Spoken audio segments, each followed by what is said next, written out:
Hey there, Facebook. Welcome back. Hello. Thank you guys for joining us again today for another episode of Tweed Talks. So we'll give you guys a couple minutes to jump on. We've really been enjoying doing these for this is only the second week, but I feel like we've been doing it for a while now. Yes, it feels like we've been doing it for a while. It feels like it, yeah. We should have been doing every day with all the people that we had coming on. We should have been doing it actually in March, but yeah, you we know, should have started early. but you just never know with these things, and you know, we were just sort of like a fly-by-day type of thing, like, hey, let's do this, because as if we weren't doing enough already. Yeah. Well, so we see some people popping on now. We appreciate you guys coming on. And like we always say, with any guests that we have on, if you guys have any questions or comments, you can post them right in the live video, and we'll answer them live.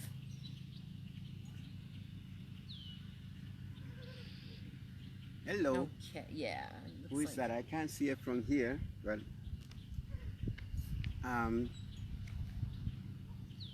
Okay, so I got you pulled up. okay. Who's that? So far,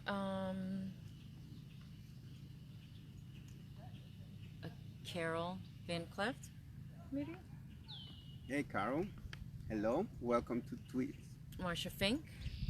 Hi, Marsha. Hello. Welcome. So, we'll wait just a couple more minutes. I'm just going to tag someone in our post who was asking about it earlier. Lisette de Jesus. Okay. She's really interested in coming on and watching the live. So, Come on in, Lisette. so Lisette, I just tagged you. Carol, thank you for joining us. Carol's giving us a hello there. Hello, Carol.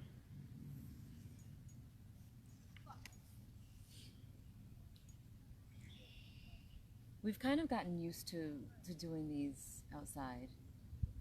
I mean, the weather is just like so beautiful. Yeah. Hi, Edna.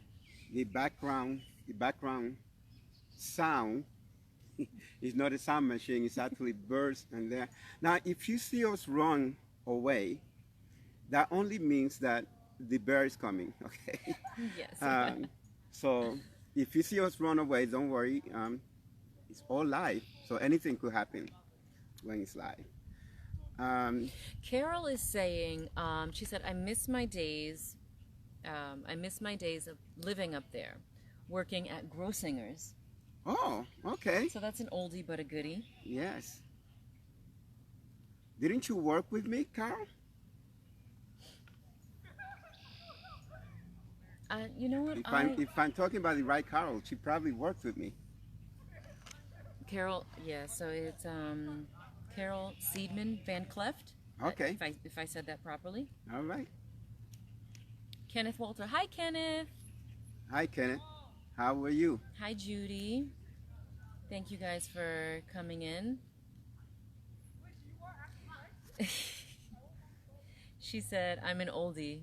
Maybe I did work with you. Yeah, I had a Carol that worked with me. You made your rounds around several hotels back in the... Well, the back in the Grossinger, what I did at the Grossinger, it's a funny story because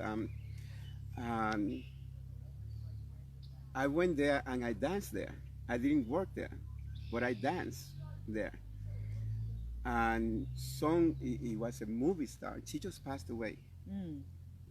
Diane Carroll. Diane Carroll?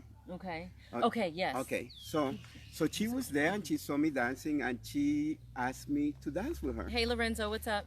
Hi, Daniel. Thanks for joining us again. Hey, Lorenzo. So she asked me to dance with her. I didn't know who she was. And, you know, such an iconic person like Diane Carroll. And I'm over there and she said, you're a very good dancer. So I wish it was the day back then, like when we had the phone all the time, but we didn't have that. That was a long time ago. Yeah. So that's the Grossinger memory that I have, that I danced with Diane Carroll. Um, and You know, people are probably listening and watching and saying, Pete dances. oh well, I used to be a dancer. Mm-hmm. I studied dance, Hi, Deborah. and I danced with the dancing elephant. The dancing. I know. It's funny Dancing because it. a couple months ago, or was it? I think maybe last year sometime, and I think it just popped up in our memories. I was cleaning some stuff out in the shed, Mhm. and I found a program, an old program that said the dancing elephants, and your name was in the program, That's which right. which I thought was awesome. I danced also when I studied dance with a lady named Caroline Villela, which her brother was in the art couple, Ed Villela, and he's a dance, you know, famous dancer, and Mhm. I studied with her, and because I was a gymnast and I jump high, you know, she used to put me through the ringer Yeah. because she said that I never got tired, but I was tired, but I thought You I was didn't want to. supposed to. You didn't want to act like you were So tired. she kept pushing me and pushing me until, you know, but I come home and I'd be all sore. But I Mhm. never let anybody know. But yeah, I danced with the You're dancing still that elephant. way. You're still that way. And there was a lady, when I danced with dancing elephant, we were all there already. And Naomi Frones was the in Mhm. charge of that. And I remember a lady that her daughter was in our gymnastic team. And she was afraid of height. So I was supposed to pick her up, Right. right? So when we're dancing, so every time we practice, I would bring her up to here because she was afraid to go like that. Okay. So Hi, Roosevelt.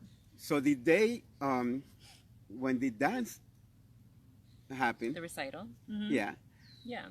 I went like this and I picked her up and she couldn't scream or cry anyway you were. because It was during we the were live performance. and was doing the Oh my performance. So I'll gosh. never forget that. Was she mad at you? No, no, no. Because you know, fear is something that we hold within us. Mm. It's not necessarily fear. Fear is something that not necessarily happening, Yeah. but it's something that we doubt. You know. So she thought she was afraid of height, but she was going from here to here. Right. Okay. But yeah, but that was funny Mhm. because during the live performance, I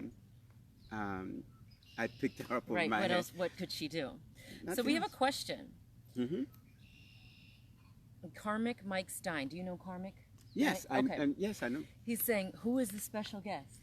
So let me just lead in with this. So tonight we were scheduled to have another guest, which it did not work out, unfortunately. So we're trying to scramble at the last minute to find a replacement, and it didn't. I mean, it did happen, but it kind of didn't. But so the special guest for tonight is this handsome guy right here. Surprise. Who better than to be on Tweed Talks than, you know, the one whose show this is. Okay, so yeah, we were having a very special. All of guests are very special. Right. Okay. Right. But just at the last time we couldn't do it, we couldn't connect. Right. So because the first session that we're doing, we're talking about books And authors and yes. you know authors, Yeah. and then we're going to talk about filmmaker and I thought that this was different types of artists. right, Yeah. different type musician. And so I couldn't find anyone at the last minute. I really didn't want to do put pressure. A couple of them said that they will do it, but given some time. Right. So you know we allowed that time. Hi, Lisette. Hi, Susan. Highly set. And Lisette, we appreciate your support. Thank you we for sharing appreciate the your video. support. Yes. So So I'm gonna give brag a little bit about this guy right here. So when we were trying to figure out, he's gonna blush.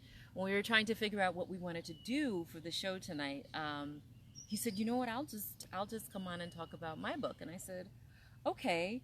And I'm always getting on my husband because he's a great guy and he's so modest. And I'm like, so when he said that he wanted to come on and talk about his book, I was very excited, and I was a little bit taken aback because it's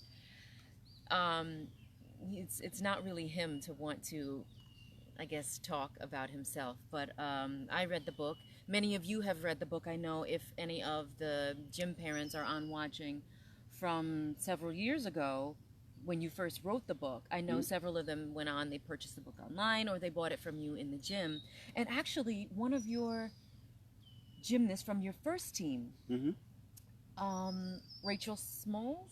Yes. Yes. She Oh, bought, yes, I she forgot. bought a bunch of books. She bought a whole bunch of books, and she has a program that she Yes. that she does where she works with children, and she bought, I forgot how many, but I a think lot of she them bought- to yeah, give to the to kids. distribute to the class, and they Right. did this as their reading material. It's a very inspirational book, very short chapters, so you can read it quickly, but equally effective. The name of the book is called Freeway, and the cover is like one of my favorite things.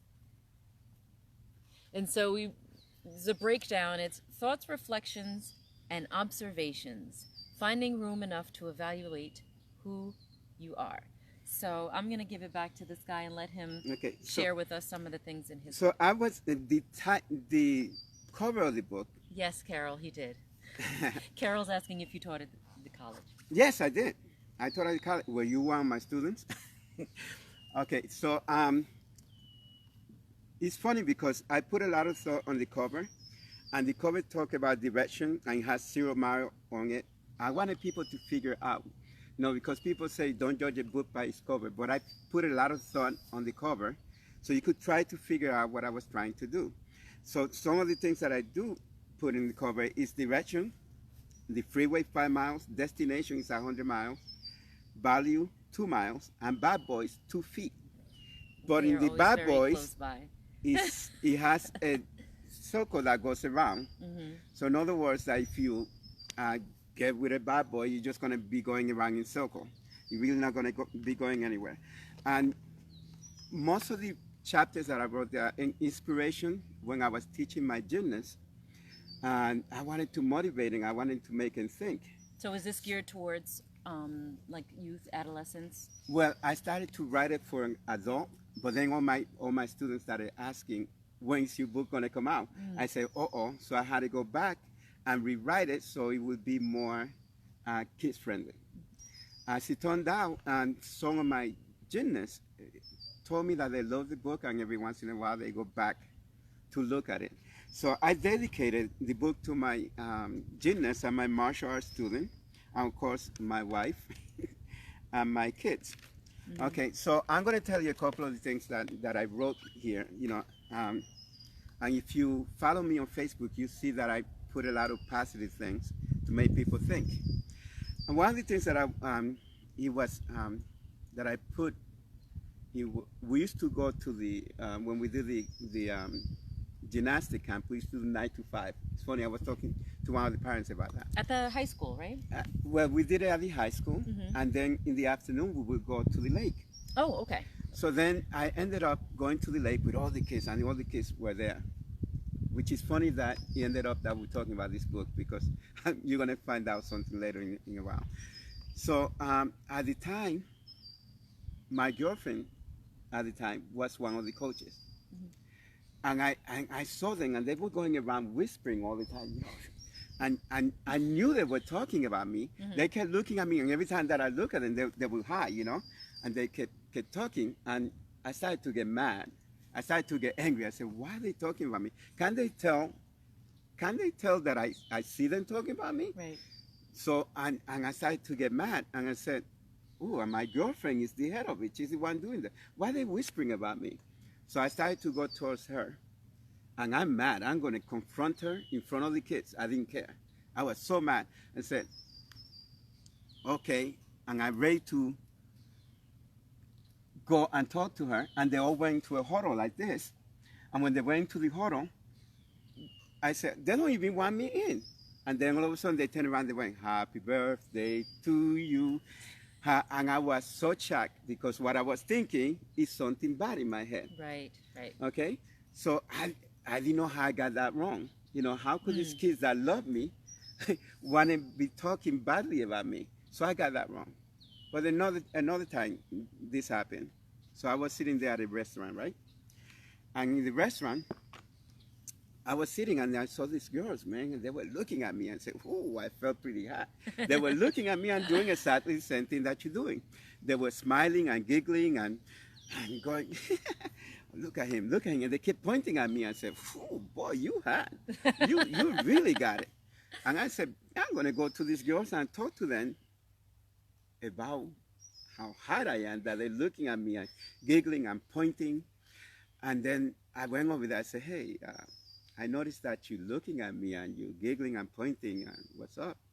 And they said, "Yeah, well, we noticed you got a booger on your nose." I said, oh man, I was totally thinking the wrong thing. You had a complete wrong impression. So you see, I had the wrong impression on both of the situations. Mm-hmm. So what happens is that I learned that day that we shouldn't judge people, because what's happening inside of us, we judge people according to what's happening inside of us. Right. And what we believing that is actually happening outside of us, mm-hmm. which is happening a lot today, you know. So I'm glad I brought, that this happened where I'm talking about this book, because a lot of people have been asking me about where my ideas come from. And situation like that, I mean, it's funny now when you think about it. So I titled that Judgment Day, where everybody goes and start judging people and not knowing what's really going on. And when people are judging you, that's the way they're feeling inside. It's not necessarily what's happening outside. Right. And if you could stand in your house, you could be inside your house, happening inside of you. Right.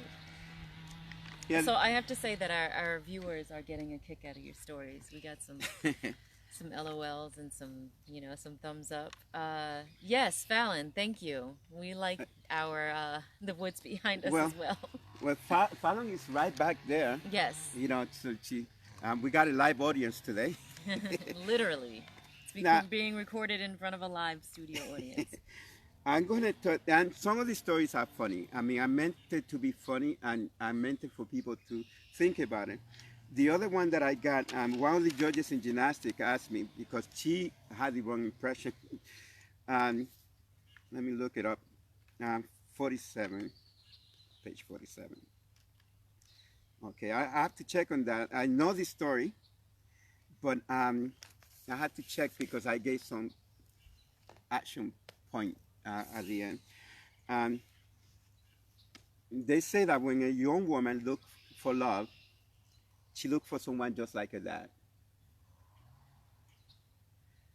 And I was talking to my daughter one time. I hope my daughter is not watching, and she knows what's in the book. So I was talking to my daughter, and I said, what do you like? And she said, bad boys. And I was shocked because I don't see myself as a bad boy. And they said that, young lady will look for somebody like their dad. Mm-hmm. Okay, so she even forgot about it. Years later, then I had my daughter, Devin, and I asked her the same question. And she said, bad boys. Again, I'm shocked. Interesting. And I said, bad boys? But, so then I tried to figure out why women say that they like a bad boy. Okay? So I started to think. So I asked one of their friends, what kind of boys you like? They said the same thing, bad boys. And then I figured out that people or women that say they like bad boys, they like that because they think they could fix them. And I remember when we went on Rolanda and we were being interviewed, and I brought that up. Mm-hmm. He said, "Oh, that's the thing." But it's funny because I said, you don't go to Walmart or Best Buy and go to the guy, "Hey, give me a bad TV, I'll fix it." It just doesn't work that way. That's very true. It doesn't work that way. So I started to think that I have to give young ladies, especially like when I'm talking to my gymnasts, I don't like to yell at them because I don't want them to think that being abused is a good thing. So then they go and marry somebody that abused them because they think that it's a good thing. So I tried to reason with them first before I said, point your toes. Okay, so Um, so, Barbara, um, Barbara Malinowski Spiegel. ooh, Yes. yes. Yes, one of your She, gymnasts. yeah, she's one of my gymnasts, and I tell you a story about Barbara, and then I'm gonna finish the No, Bad Boys. finish, and then we'll. Yeah, I'm sorry. Well, that's okay. Hi, Barbara. Hi, Barbara was on the team, and Hey, Angie. And Barbara's saying hi. hi, Barbara. Hi, Barbara, Angie. don't go away because apparently Coach Pete is going to tell a story about you Hi, as soon Angie. as he finishes. She probably know what the story is, but Okay. we had a running thing. Okay, so then I decided to give advice to the young ladies about when you pick a guy, it should be like buying a used car.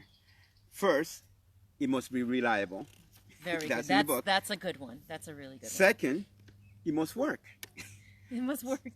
Third, the inside must be better down than the outside, or just as good as the outside. Four, have a mechanic that you trust, look at it, and make sure that it doesn't need fixing.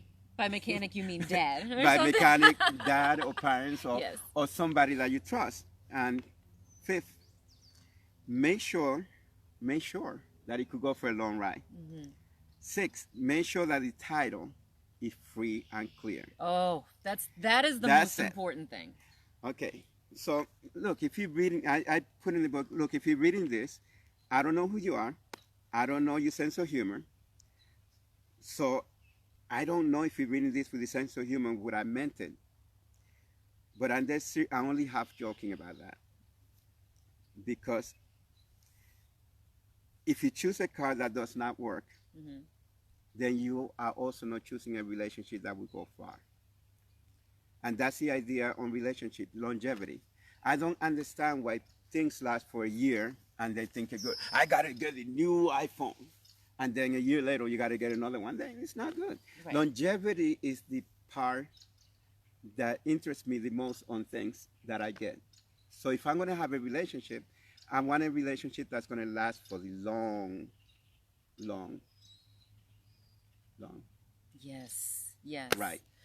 So Carol made a comment. Uh-huh. She said, I wasted a good portion of my life with bad boys. Mm-hmm. This is so important, what you're saying. Thank you for highlighting this subject. Yes, I absolutely agree, Carol, because a lot of times when we're in the moment, we don't really think about what's going to happen in the long run. We're just thinking present day. And like you said, you want to have a car that's dependable. You want to be with a guy that is dependable, that's going to be there in the long run, and not someone that you have to fix. I think that's very important. Yeah, you can't. Can't fix. You know how they say you can't fix stupid, but the thing is you can't. I'm sorry. Keep going. No, keep. Okay. You can keep. Sorry. So yeah, the thing is relationship is something that you don't jump into it lightly. And I know. Listen, I know. I was young too. We all jump into it. Because of what we were feeling at the moment. Yeah. And another part of the book is that feeling will lie to you. Sure, absolutely. You know, feeling will lie to you. And if you have someone that constantly lying to you, you're gonna, you know. So I talk about feeling and emotion that is like the steering wheel to your destiny on the book. But I also saying that if you feeling something, for instance, if you go to a movie. And a movie,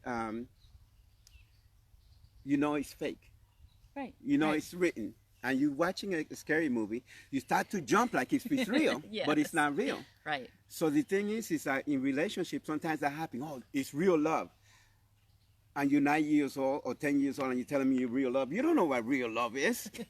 The guy doesn't even have a job.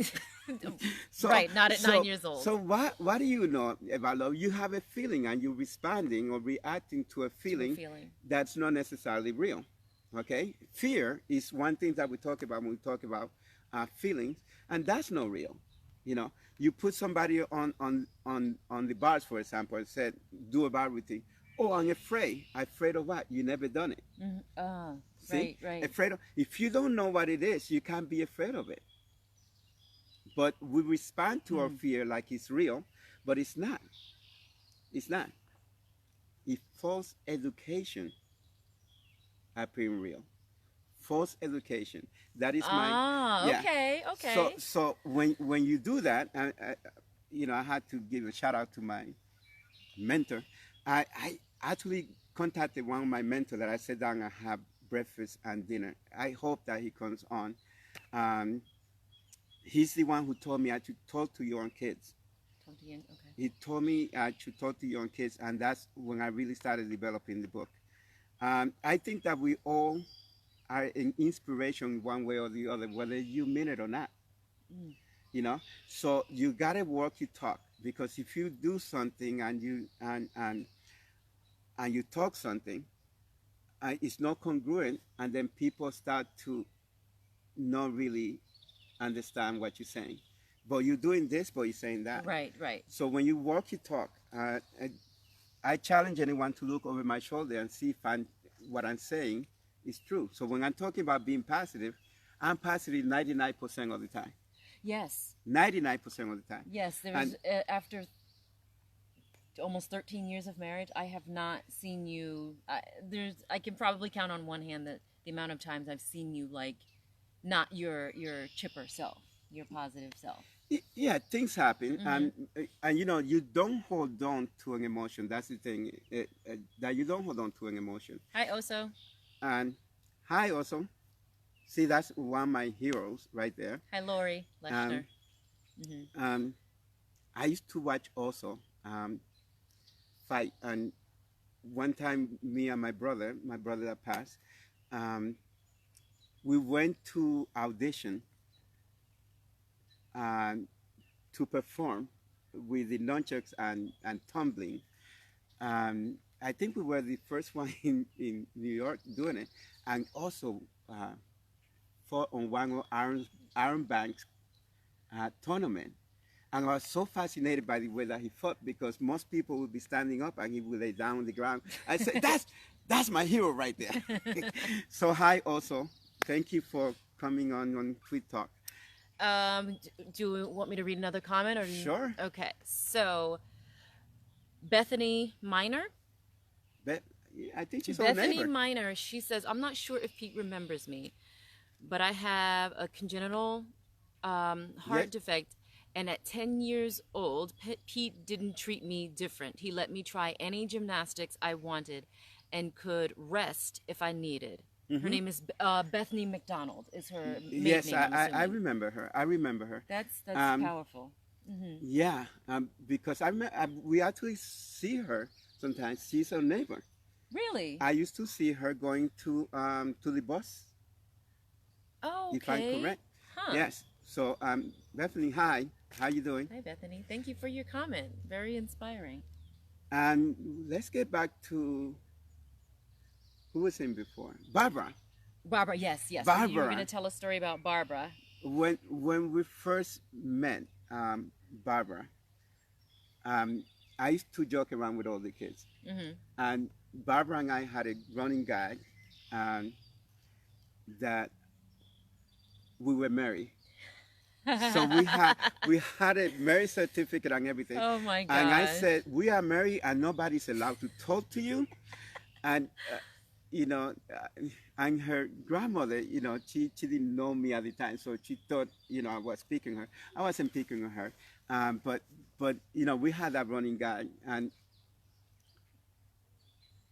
I just love her. And so when technically, I'm your third wife. Technically, yes. So when Barbara found me again, and she sent me a very touching letter. I'm not going to go into it, but she sent me a letter on my email, and she talked just about my email, because everything I like to write, it has to be positive. It has to be, I'm trying to have an impact. So when she wrote to me, it reminded me of the reason why I coach. That I almost changed the title of the book that's coming out, Why I Coach, because I wanted to talk about all the gymnasts that I had in the past and martial artists, because I used to have a martial, and when I taught the class, and of course, that the art that I practice is Freeway that I developed. So I used to sit down quietly for a few minutes, Mm-hmm. and then my student would ask me question, and I answered the question. Didn't know where it was coming from, and then after a while, when I sat down quietly and my student would ask me question, they all got up and ran. I said, where they going to? And then I didn't realize that something that I was saying was impacting them in a big way. So they ran to get pencils Oh, to okay. write To down. take, yes. And one of my students, Barry, is funny because he said, you said in 1970s, you said this and this, and I said that? Let me write that down. So inspiration comes from just setting your mind, and having intention. And that's basically where it comes from. If you have an intention to motivate people, to help people, that's what you will do. It's like setting a GPS. It's like setting a GPS I saying, give that a thumbs up. this is where I want to go. Mm-hmm. Okay, so when people get up in the morning, it's funny to me. When people get up in the morning and they are angry in the morning, it's because they set the GPS to be angry. Right. There are people that in the morning, they're looking for something to be angry about. Right. We talked about that yesterday. Yes. Yes. They're looking for something. They get up. What am I Right. angry? Who do I hate today? And I posted that on Facebook too. Who do I hate today? And say, why don't people get up and say, who do I love today? Mm. And look, I'm a lucky man. I marry a beautiful lady, and the first thing I see is those beautiful eyes. So I'm a lucky guy. But the thing is, but let me ask this. If you are married out there, aren't you in the same situation as we are? So if you set your mind that you're going to be happy with this person, Mm-hmm. why are you not happy? That's it. You said it. See, people set their hair before they go up. I want them to set their mind. Yes. Not just their hair, but their mind, because that's deeper. Mm-hmm. If I was to cut you, right? If I went like this, I cut you, and it's a surface cut. You don't really worry about it. You just go like this. But if I make it deep, you are forced to take care of it. Mm. You are forced. So you got to get deep inside of you in order to take care of it. You got to go deep. There's nothing that happens in an empty cup. It's what you put inside the empty cup that has value. Well, people. Wait, that's not. I can't. No, we can't let you go on that one because there's Okay. one in this book that's really, really popular, Okay. specifically with the ladies. You know which one I'm talking about, right? Which With the ladies. Okay. which one is You what? Speed? Right? Is it Speed? Oh, speed. Speed. Oh, my goodness. Okay, so, and we're gonna tell everyone where they can get the book, right? Well, it's on Amazon. You could get it on Amazon. Also it's on what do you call it? Kindle. Kindle. Oh. You can get it on Kindle. If you look it up, you could find it. Okay, ladies, I hope I didn't lose you because this. I'm just gonna scroll and make sure I like your GPS analogy. Barbara likes your GPS analogy. Thank you, Barbara. Okay, so this is on page 45 of Pedro's book. And the title of this chapter is called Speed. I'm not sure if I'll read the whole thing. It's not that long, but maybe I'll skim through. But there's something that's super, super hysterical. Speed. The first thing that a state trooper says to you when he pulls you over is, "Do you know how fast you were going?" I always think to myself, why is he asking me that question? He is the one with the radar. The obvious answer will probably be a little too fast. That would be my guess, but for some reason, sarcasm never works too well with cops. Nope. So I kept my thoughts to myself, but while I was there in my head, I thought that his question made no sense because he already knew the answer. But beyond that, I kept thinking about how people have a huge fascination with speed. They are always concerned with measuring how fast we could do things, as if nothing else matters. They want faster cars, faster computers, fast food, and fast women. We are now living in a microwave mentality world, a world that is more concerned with speed than they are about practicality. People don't realize that the important thing is not how fast we do things, but having the right timing and accuracy. Throwing a fastball at 110 miles per hour doesn't mean a thing if it doesn't cross home plate. That's right. Arriving on time is more important than arriving half hour early but unprepared. Oh, that's a good one. Besides, what's all the hoopla? Speed is relative anyway. It depends on who, how, where, or when. Remember back in the days, as the kids today would say, Yeah, back in the days. we used to stand in front of a conventional oven and it was just fine. Then the invention of the microwave came along and we thought that it was fast. And then after a while, we stood in front of it, asking it to hurry up. And how many times have you seen someone speeding and pass you by while you were driving, and then later on you see them on the side of the road stopped by a state trooper? You see, my friend, trying to do things faster than they should be done is not always a good thing. Quite often, it could lead to sloppy work, and it could also be dangerous. Remember that in life we have 3 stages. That's right. We are born, we live, and we die. What is your hurry? Take your time and enjoy the ride. And for those men who still don't agree with me, just go ask any woman and they will tell you that 2 minutes is just too fast.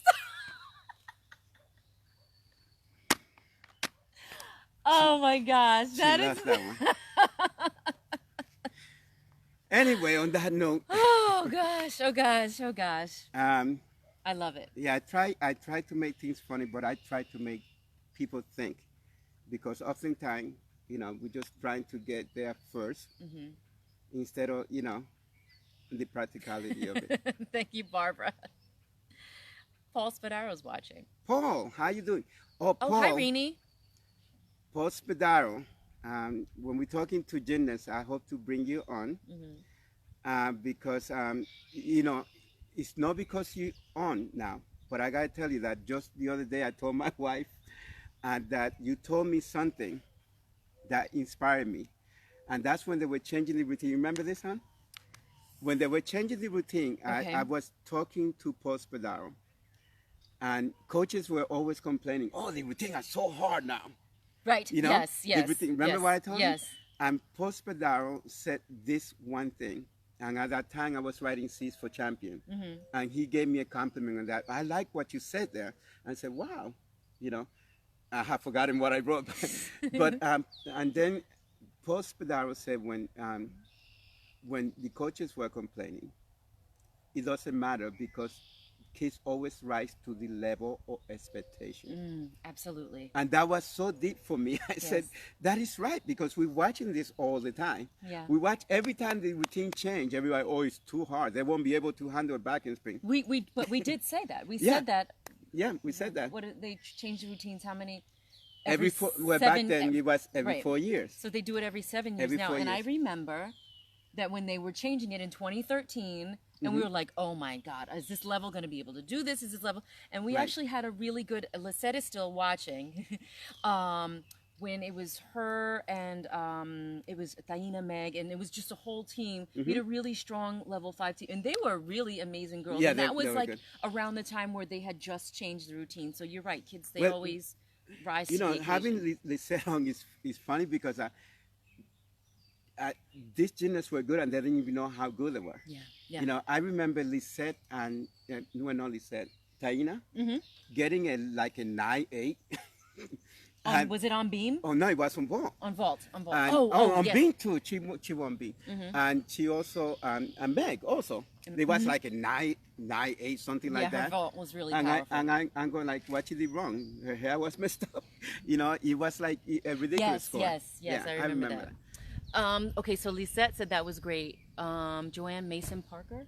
She said- Joanne, oh I my love you. goodness. I love you both. Thank you. Lisette's last comment. We'll do this and then we'll do the close.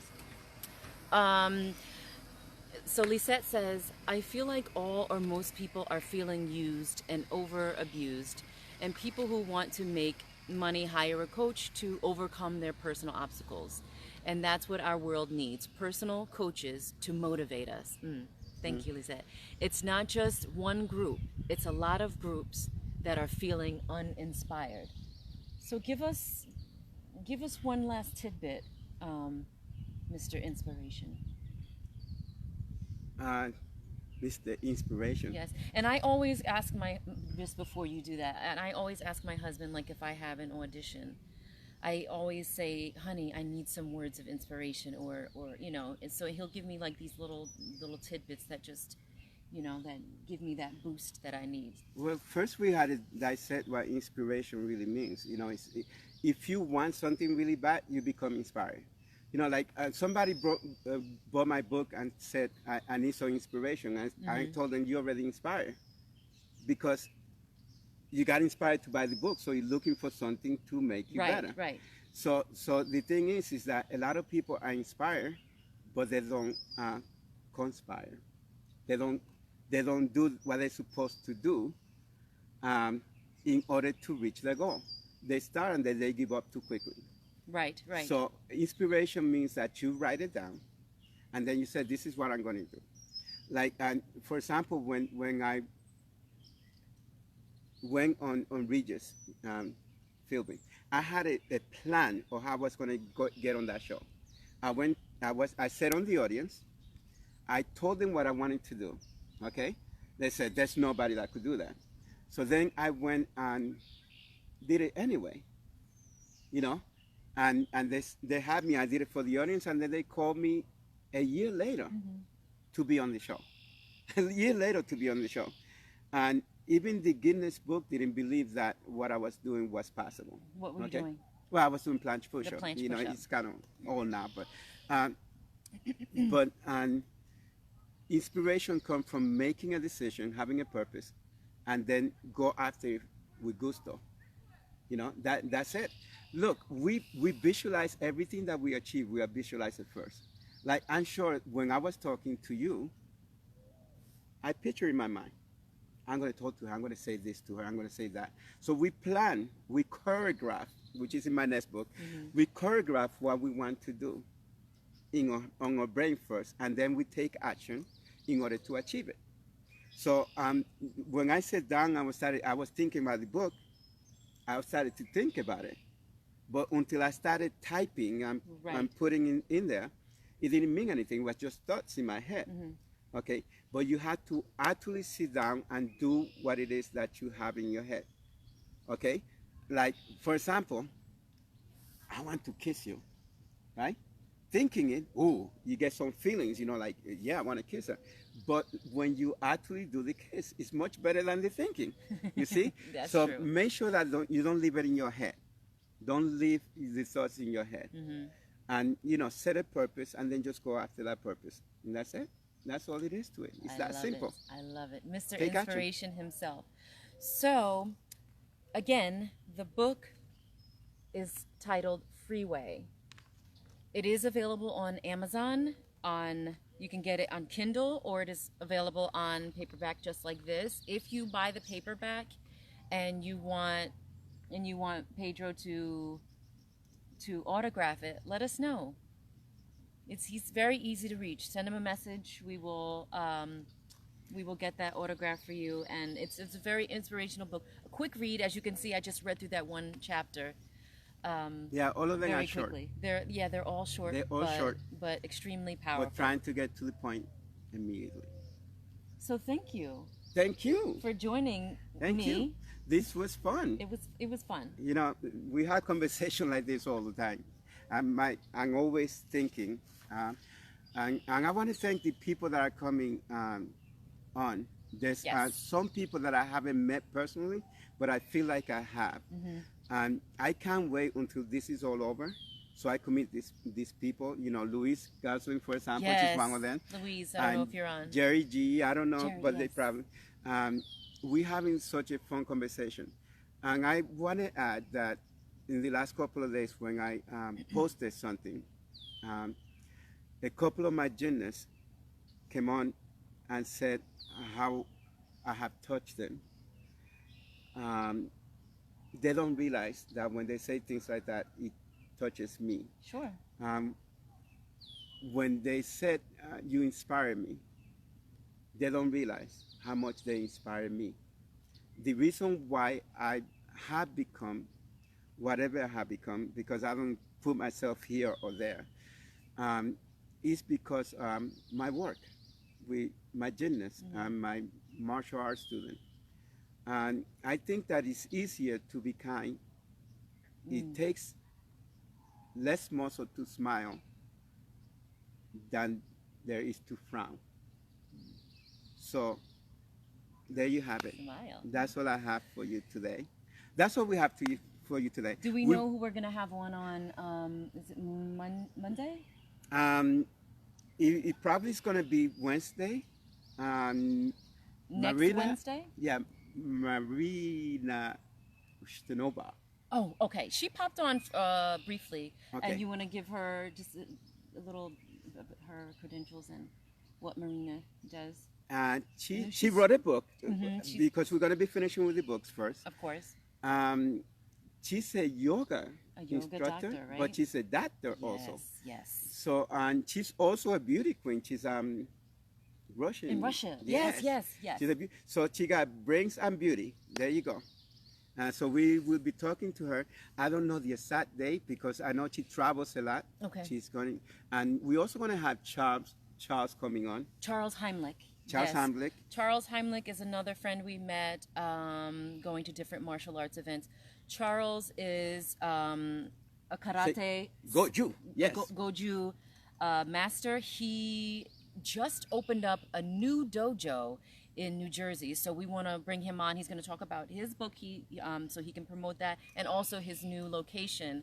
We would love to do that. It's actually perfect timing to do that. So we will post about our guest next week, the date, and you guys already know the time, 7:30. So we thank you all for joining us tonight. Thank you to our wonderful you. guest, Mr. Pedro Thank you Tweed. so much. We will Thank see you you for guys joining. next week. We'll see you. Thank you for Bye-bye. joining us on Tweed Talks.